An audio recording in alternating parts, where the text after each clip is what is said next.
I hate unexpected phone calls. I don't like Mondays. I am usually in an uplifted mood after the weekend, and the boring routine of paperwork seems so dull. My wife Kate called during lunch to see when I would be home. She was out shopping and wanted to be home when I arrived. Then the phone rang at 2. In the afternoon, as I was putting the finishing touches on the client database, I tried to put the handset on the lever and repeat the last few keystrokes. "Good afternoon, Dave Marshall." No answer. Just a lot of background noise and few muffled voices. "Good afternoon, Dave Marshall." Still nothing. I almost hung up thinking it was just kids making nuisance calls. Then I realized it was my wife, Kate. Kate often accidentally redials on her phone. I wouldn't mind $1 for each time she did it. Realizing who it was, I decided to eavesdrop on her shopping trip. My birthday was just around the corner, and I could get some idea of what she wanted to get me. It turned out to be one of my worst decisions that day, don't worry. My husband is at work, and I don't have to be home until 5 p.m. We have 2 hours. HM. That's really nice. Don't stop. That was Kate's voice. Of course, it wasn't a shopping trip. The rustling of clothes and moans continued for a few minutes. How long, I don't know. I was in shock. I knew it was a guy by the grunts he was making in response to what Kate was doing to him. Yes, oh yes. Oh, I strained to hear what was going on. One part of me couldn't believe it. There had to be a simple explanation. The other logical part of my brain was telling me it was true that she was cheating on me. I didn't recognize the male voice, so I was pretty sure it wasn't one of our friends. So, who was it? Why was she cheating on us? Kate's burst of giggles brought me back to the phone ringing. "Dude, you're the best. My wife can't keep up with you." "Yeah, that's right. Don't stop." A louder than usual grunt on the phone brought my attention back to what was happening there. Kate murmured, "Not yet. I want to continue." The next 5 minutes were full of licking and satisfied moans. The sound of her panting had a strong effect on me. I wanted to reach for the phone and strangle them both. My God, she wasn't using any protection. She was letting him have himself without a rubber. As the frantic sounds of my wife and lover's copulation spread through the phone lines, I finally lost control. I couldn't take it anymore and threw the phone against the wall. It shattered into 1,000 different pieces that scattered like confetti across the furniture and across the floor. For the next hour, I sat there in abject despair, tears streaming down my cheeks. I wrapped my arms around my head and wept for what I had lost. How could she have done this? She never said she wasn't happy with our lives. How long had she been doing this? Was I getting sloppy seconds, and from whom my marriage was falling apart, she wanted someone else? I, for one, could never share her. I loved her too much for that. I would never be a cuckold. I felt humiliated as a man and as a lover. Her comments about his size made me feel inferior, and it made me even angrier.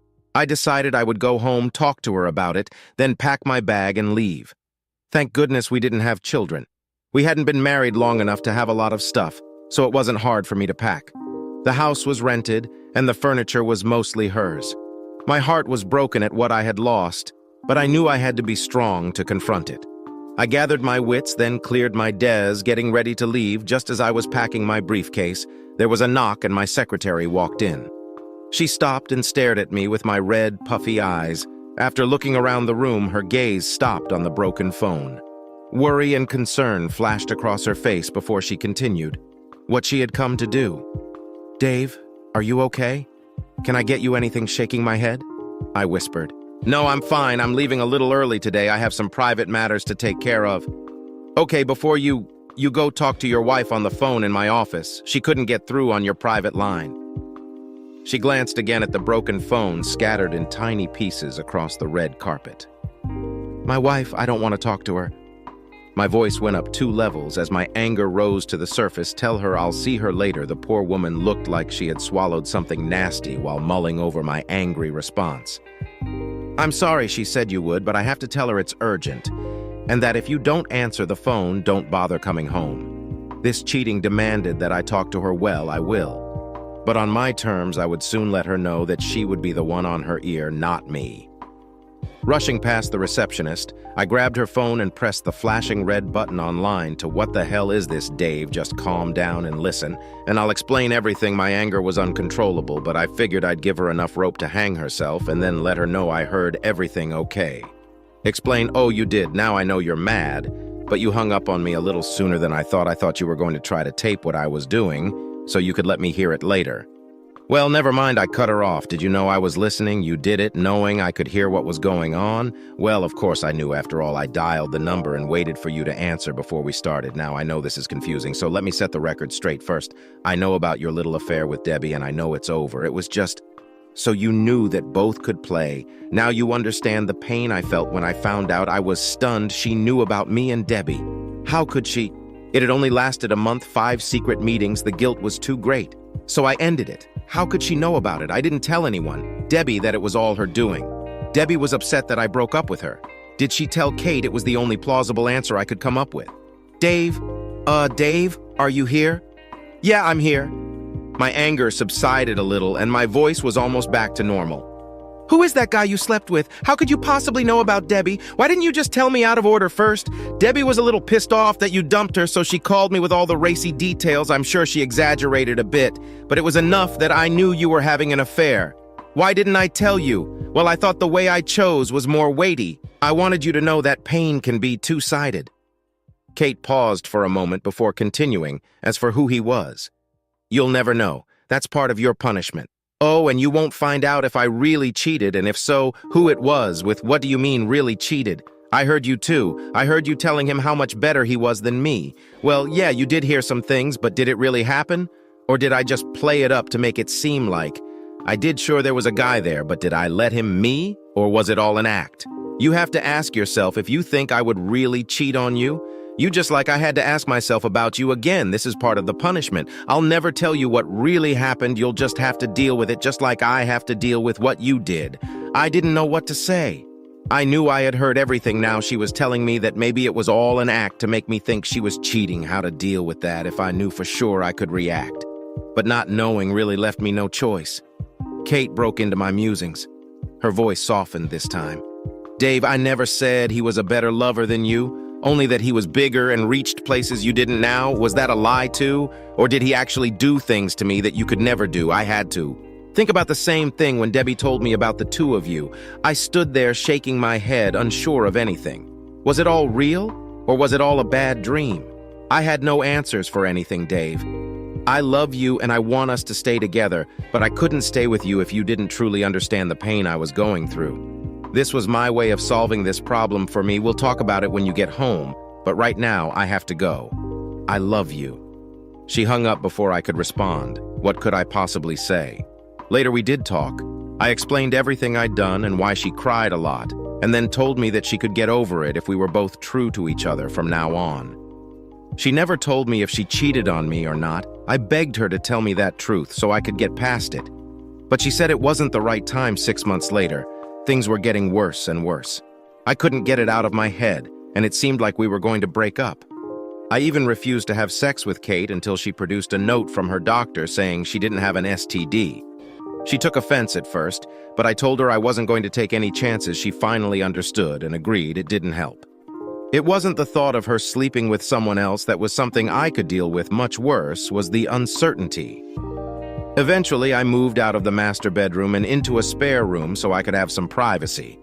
I couldn't be in the same bed with her without getting angry. We hadn't had sex since this whole thing started. Every time I got a heart on a picture of her sleeping with him would pop into my head, and it would happen all over again. Kate tried to seduce me with sexy lingerie and romantic dinners, but none of it worked. Kate was desperate, but still didn't tell me. As a last resort, we both attended counseling. During the first session, the counselor convinced Kate that if we were going to work on this, she would have to tell me the truth, as he put it. It was a cruel and unfair punishment. I know it was painful for her to admit that she had indeed slept with a bastard, but it gave me the closure I needed. She didn't tell me who it was, only that I didn't know him and he wasn't dating me. Dave, if I told you who it was. I know you'd go looking for him. You're damn right, I'm going to go looking for that, and when I find him, he's going to regret ever getting laid.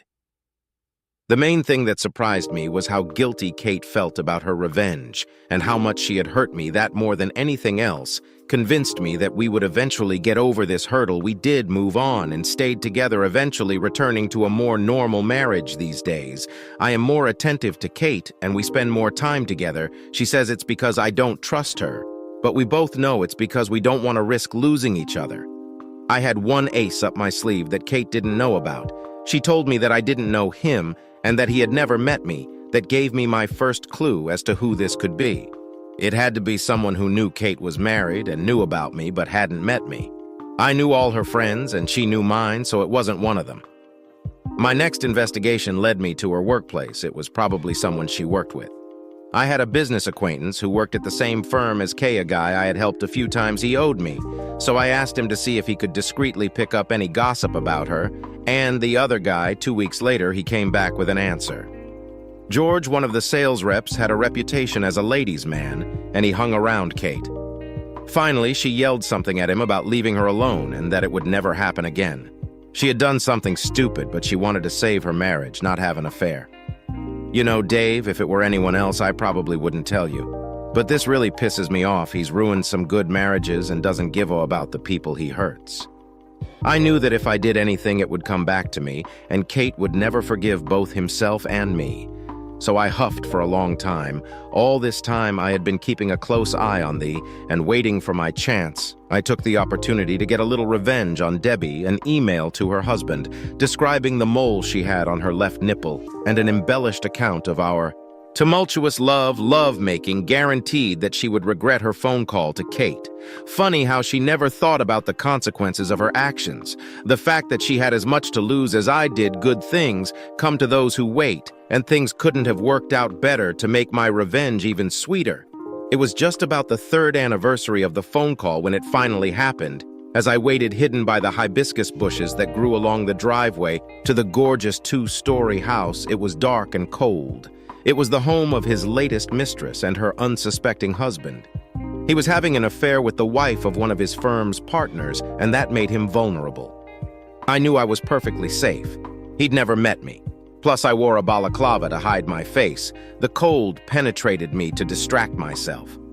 I ran the plan through my head again, wait until he passed me on the way to his car, parked on the street, quickly get out, and grab him by the shoulder, turn him around, then punch him once in the stomach and once more in the face. After that, it would depend on his reaction. I fumbled for a piece of crumpled paper in my jacket pocket. It reassured me that everything was okay. Anger never really left me, and just thinking about that reignited that anger. At least it warmed me, chasing away the cold. The partner was in a late meeting, and when he got home, he found George beaten bleeding and tied up in the driveway. A printed note pinned to his shirt told of George's affair with his wife and several other women, all the affairs the Bast had had over the last year, all of them named. I stuffed all the clothes and shoes I wore into 5 different dumpsters across town. George found himself out of a job. The police had plenty of suspects among the husbands of other women. But they didn't get to me. It got into the daily papers with pictures of him being put into an ambulance. You can't keep something like that a secret. And with all the publicity, his wife found out all about it and divorced him. Kate kept quiet all week, but finally told me about what had happened to George. I asked her if he was the guy she'd gotten involved with, and she finally admitted that he was. Serves the bastard right. Too bad it wasn't me. Well, I'm glad it wasn't you. I'd hate to lose you now that we finally worked things out. Kate curled up next to me and kissed me gently on the lips. I smiled. One part of the smile was meant for her, the other part for the secret I was keeping. I screwed up big time, and I paid for it. I'd finally paid it off. Now I could move on with my life. I squeezed my Harley between 2 parked cars, rode down the sidewalk, and stopped by an old oak tree. All eyes were on me as I pulled off the footrest and stepped away from the bike. It gave me great pleasure to see the confusion on their faces. I took off my leather jacket and unbuckled my helmet. I saw Steve get up from the picnic table and walk toward me as I pulled the helmet off my head. I put it carefully on the steering wheel and turned to face him. Holy Eric! God damn it! I never thought you'd so sweet, he exclaimed. I expected to see you in something like a Honda Civic. We shook hands and he hugged me. He didn't even try to hide his pleasure that I had come to his daughter's wedding. He literally glowed as he turned to the assembled neighbors, friends, and relatives. Hey, everybody, this is the guy who stopped me years ago. Steve laughed. He knows whether to thank him for that or slap him. If he hadn't talked me out of it, I'd still be a free man riding a Harley, drinking beer, and breaking hearts. The only heart that will be broken will be yours, Steve, and it will be every time you see me with Wilbur Reynolds, said a woman's voice in a challenging tone. Steve's wife, Grace, slowly came over to me, put her arms around my neck, and kissed me on the lips. Not very quickly, she had gotten a little heavier than on her wedding day, but she still looked great, having given birth to 3 children and gained 15B. She had barely suppressed her smoldering sexuality. I estimated that she must be about 42 now, since she was 2 years older than me in high school. "Eric, you've changed. You look great and like you're made of steel." He can't wait to see how Eva reacts when she sees you. She has to tear her ass up for the rest of her life. Grace added, "What did you do to get so muscular? I thought accountants were soft, pale, and chubby." "Are you saying, Grace, that I was like that when I left town 14 months ago?" I objected, but with a smile so Grace would know I wasn't upset. I like to think that soft, fat Eric Walters is gone forever.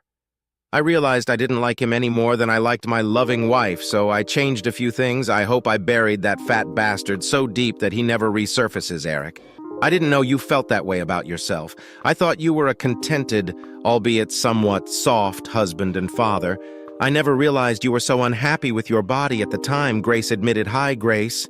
The truth is that at the time I was damn pleased and blind as a bat, at least, until Eve turned everything upside down," I added. By this time we'd gotten to the party, and Grace was introducing me to guests I didn't know most of them, I remembered, since I'd been born and raised in this town. "I lived here until last April. I received many comments about my haircut, my tan, and my new physique. I lost count of how many times I was asked where I lived and what I did each time I tried to answer.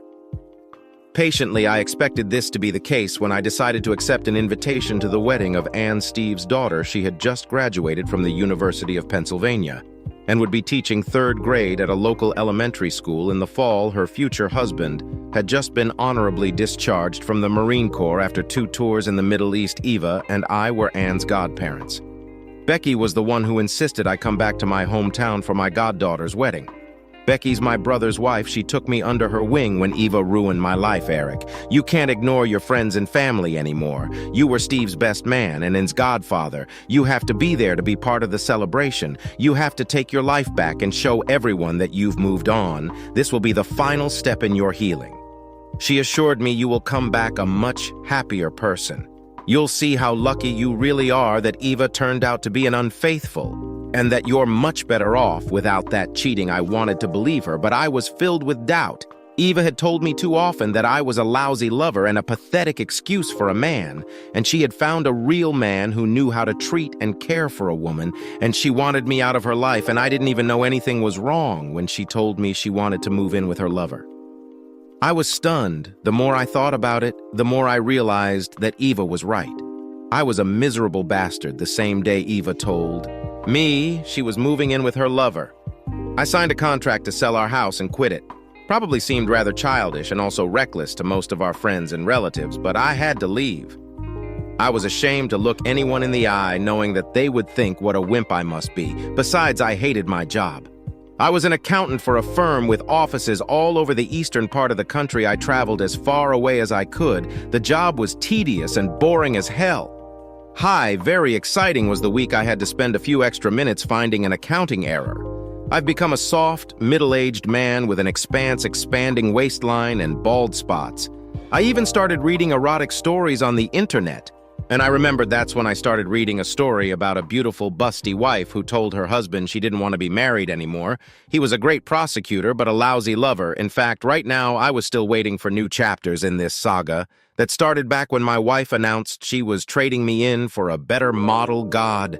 I felt like the angel of death from that story, except that he slept with the women with the biggest breasts in every chapter. In the most recent chapter, number 24D, he screwed the entire Jacksonville Jaguars cheerleading squad during a late-night gambling cruise.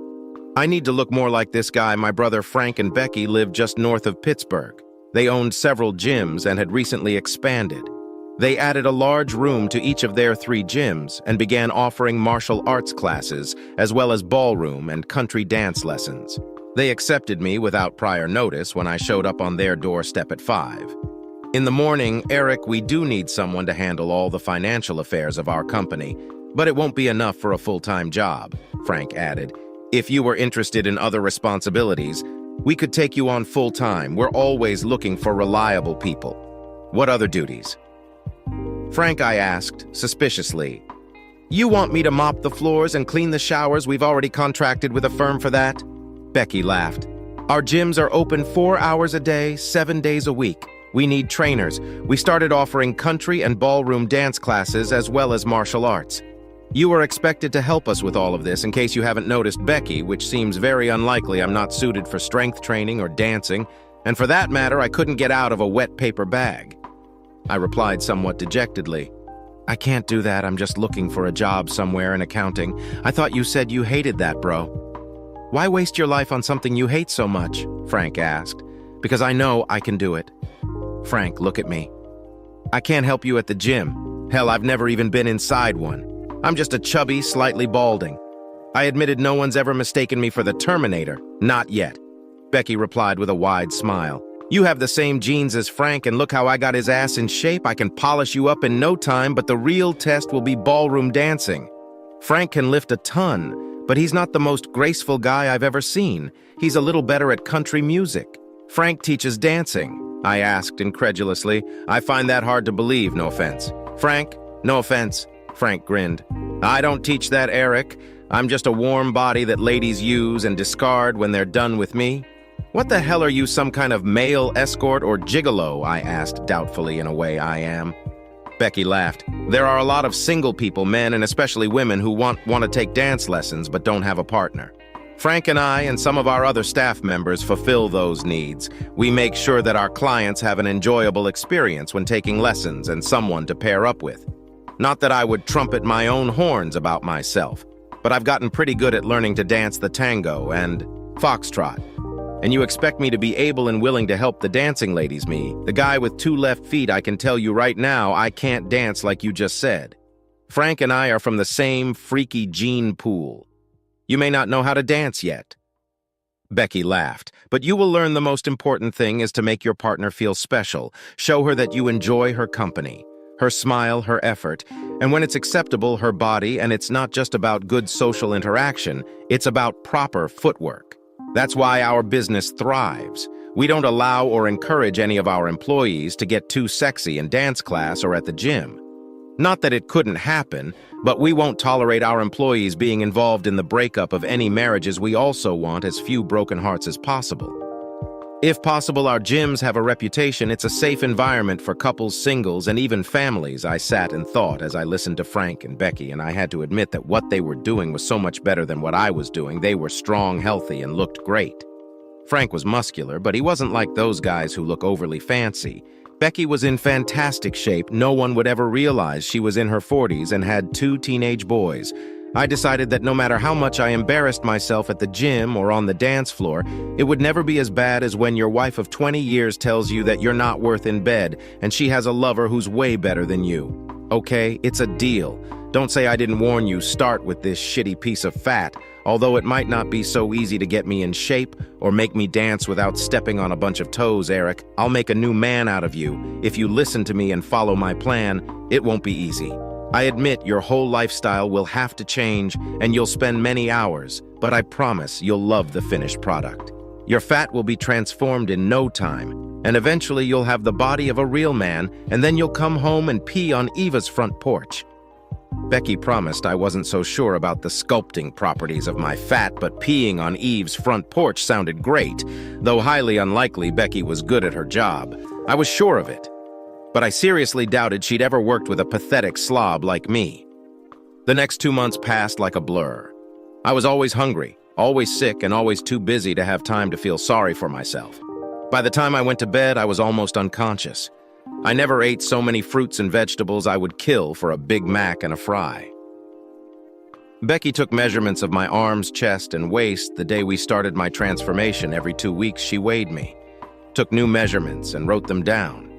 Never did she share the results with me, and I wondered if I was making any progress. I had access to weights at the gyms, and my weight didn't seem to have dropped much for a guy who dieted like a damn rabbit. I spent some time creating a system from the pile of papers and bills Frank had stuffed in his office. It took a few weeks to get everything in the right place, but once I got everything organized, my accounting duties for the business only took up about 8 hours a week. Another 40 or so hours spent at the gyms, a few places in the ballroom, had dance lessons in the evenings. I was told to make myself available for dancing at each location, ready to partner with any lady who needed it. Maybe it was because I wasn't as muscular as Frank that I appeared to pick things up pretty quickly. I was no Fred Astaire, but I gradually became a perfectly acceptable dance partner. For some reason, rope dancing proved a little difficult for me, but I hung in there and was able to hold my end of the rope. After a couple months, we danced in one gym on Monday evenings, and on Saturdays, we practiced in the other two gyms. I would start my morning class at one gym and drive 40 miles to participate in an afternoon class at the other, so 4 nights a week of dancing and 2 more sessions on Saturdays. Then there were the martial arts classes. I wasn't really that involved. I helped the instructors set up any props or aids they would use. I would play the crazy rapist or gang member who would sneak upon women and children and grab them, and getting my ass kicked for my efforts.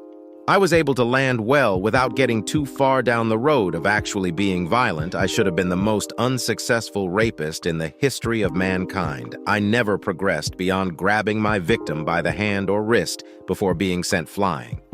I learned a few good moves myself, just by watching, listening, and being a clumsy sex devil for the first few months. It felt like I was running a marathon every day. I was tired to the point of aching bones, sore muscles, and a few bruises toward the end of the second month. I realized that the pain and fatigue were quite tolerable. I was even looking forward to going to class. What was even more amazing was how well the ballroom dancing was going in each of the 3 dance classes. I had several ladies insisting on being my partner. I actually had to share my time and attention to keep the peace. I wish I could say they were all hot single women wanting me to take them to bed and mercilessly jack their tight. That would be an exaggeration. Many of the ladies were older. Most of them were married, some were overweight, some were ugly as hell. But they all got my full attention when I danced with them, and they loved it. "Eric, you have a whole harem of dance partners," Becky remarked when we got together after dance class one night. "You're more graceful than Frank, and you treat women in such a way that they practically fight over the chance to be your partner." I was careful not to mislead any of my dance partners into thinking I would be available off the dance floor. It actually made things much more comfortable for these women. They knew there would be no rumors or questions about their virtue, at least when it came to me. So here I am at my best friend's house enjoying an outdoor party the evening before his daughter's wedding. Becky helped me pick out a new suit. I had to admit it looked pretty good on me, a slightly Western style that seemed to increase the width of my shoulders and help to minimize my waist. I told Becky about it. "You're such a nerd sometimes," Becky muttered, shaking her head. "It's not the damn suit that makes your shoulders and chest broad and your waist thin. It's all the hours on the machines and with free weights. It's the 100 miles you've logged on the dance floor. You're not as bulky as Frank, but you're in as good shape as he is. Haven't you noticed how heads turn and people stare when you lift weights or show someone how to use the exercise machines? Eva gets her panties in a bunch when she sees you." Becky even helped pick out a couple nice short-sleeve shirts for casual wear at the festivities. They seemed a little tight, so I asked her about it. "Eric, listen to me, with your new body a little tight is the norm. You're not the kind of guy who has to buy shirts 2 sizes bigger to cover his belly. Trust me, I want you to be wearing this blue one when you first come to the party. You're like a work of art that I created. I want to show you in your best light. You'll wear the suit to the wedding and this shirt the next day. You won't regret it. I promise." I'd been at the party for about an hour when Eve and that showed up. My daughter Julie was with them. She just finished her senior year at a good college in California. I hadn't seen much of her since she went there, and even less since I dumped my ass on the curb. "Dad, wow, where's my dad and what did you do with him?" joked a smiling Julie hugging me tightly. "Looks like Aunt Becky has had her influence on you. Look at your arms and chest, Dad. Your belly's gone, you got a haircut, and you're in shape." I bet the ladies loved my daddy's new body before I could respond to her teasing. Eve stopped in front of me with Gerald Dwight Jr., a.k.a. I had to smile slightly as I watched Eve appreciate my new and improved look. "Hey, Eric, you're looking good. We're glad you were able to come to terms with the situation and finally agree to the terms of the divorce. Gerald and I are very fair, and I'm sure you finally realize that if you'd been more cooperative, we could have ended this all last year. I don't care at all what that asso thinks or wants. It took a while, but eventually we managed to come to an agreement that I can live with. Don't try to pretend this was being generous or considerate.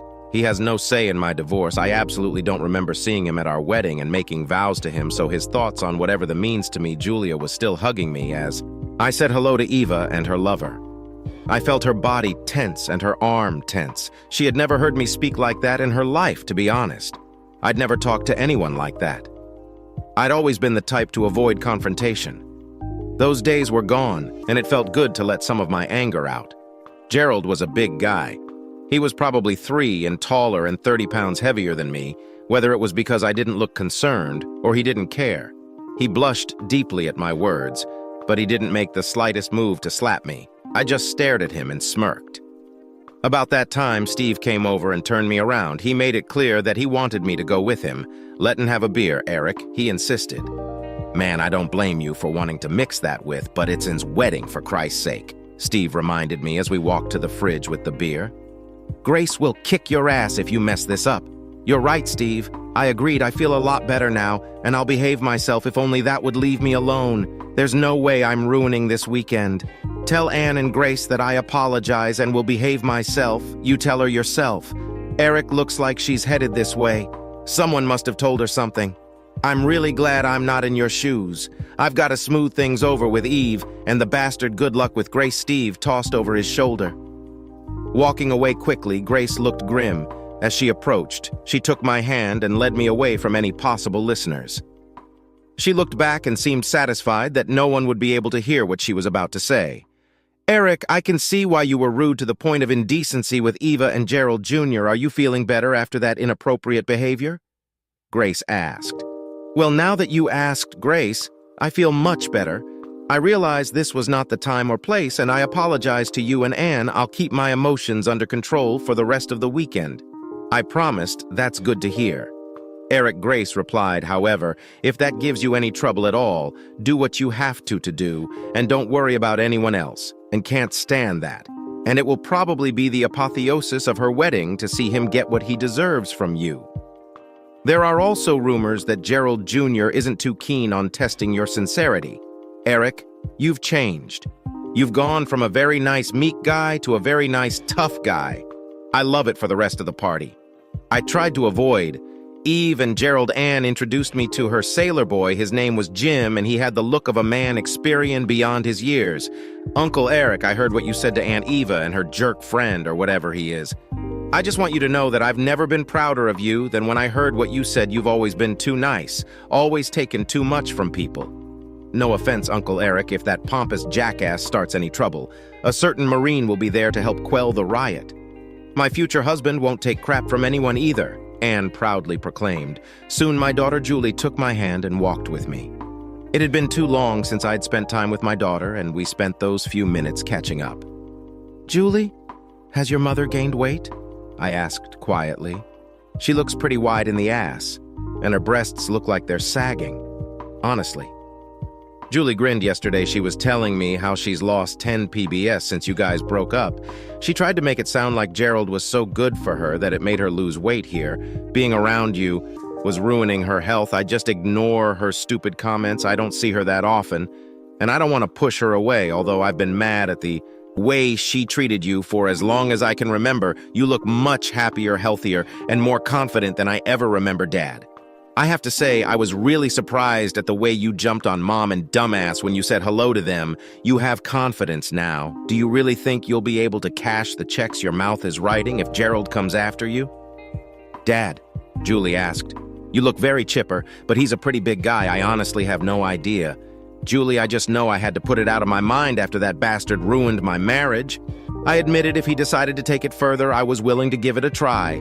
I've learned that there are a lot of things worse than getting your ass kicked for protecting yourself. Or your loved ones." "I just wish I'd said more back then when we broke up." "Well, Dad, it's probably best that you didn't try it. You were stunned at the time, and it took a while to get your self-respect back, but you did a damn good job. I had to call Aunt Becky and thank her for everything she did for you. I will be so proud when I tell my friends that the hottest hottie at tomorrow's wedding is my dad," shortly after my conversation with Julia. A slender, attractive woman came up to me and introduced herself. I estimated that she was in her early 40s, maybe a little less. She struck up a conversation on her own, and we spent the next hour chatting like old friends. Turns out her name is Marcy. She was Grace's cousin, divorced 5 years ago, and had always wanted to ride a Harley. I got the distinct impression that she wanted to ride something else when we were done with the Harley. The party was coming to an end, and we said goodbye to Anne, Jim, Steve, and Grace. I see you've met my cousin Marcy. Take good care of her and try to be at the wedding tomorrow morning on time. Eric, save some energy for the reception, too. I expect you to dance with the mother of the bride more than once, Grace teased. I saddled up and helped Marcy onto the back of the bike. I gave her a spare helmet from my saddlebag and was just starting to pull mine on when I saw Eve staring at me with her mouth open, whether it was the Harley or the woman sitting behind me or a combination of the two. Eva seemed completely shocked. Julia was standing next to her, grinning ear to ear for some reason that made me smile as I squeezed between two parked cars and drove up the driveway with Marcy snuggled up to me. I made it to the wedding with a few minutes to spare. Marcy spent the night with me, but in the morning I had to take her to the hotel so she could change and get cleaned up. I was sitting alone on the bike when I felt her slip into the seat behind me. She had really prepared well for the festivities. The wedding went smoothly. Marcy refused to ride the bike with me to the reception, but assured me that she would find me when I got to the reception by the time I got there, and found my seat.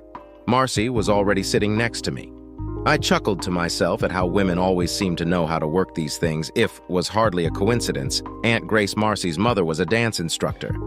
Consequently, all the women and most of the men in her family were very good dancers. When it became clear that I knew how to behave on the dance floor, the demand for me became constant. Grace and I played one hell of a wicked foxtrot and insisted I dance with her. Marcy even had the DJ find a tango and pulled me to the middle of the dance floor. We made quite a few mistakes since we had never practiced together, but everyone loved it, and they clapped wildly. Then Grace and Steve were the only couple on the dance floor, and it was obvious they had spent some time practicing their moves. They were flawless. The best part was that the more I danced and chatted with the ladies, the darker Eva's face became. She looked like a cat had in her oatmeal.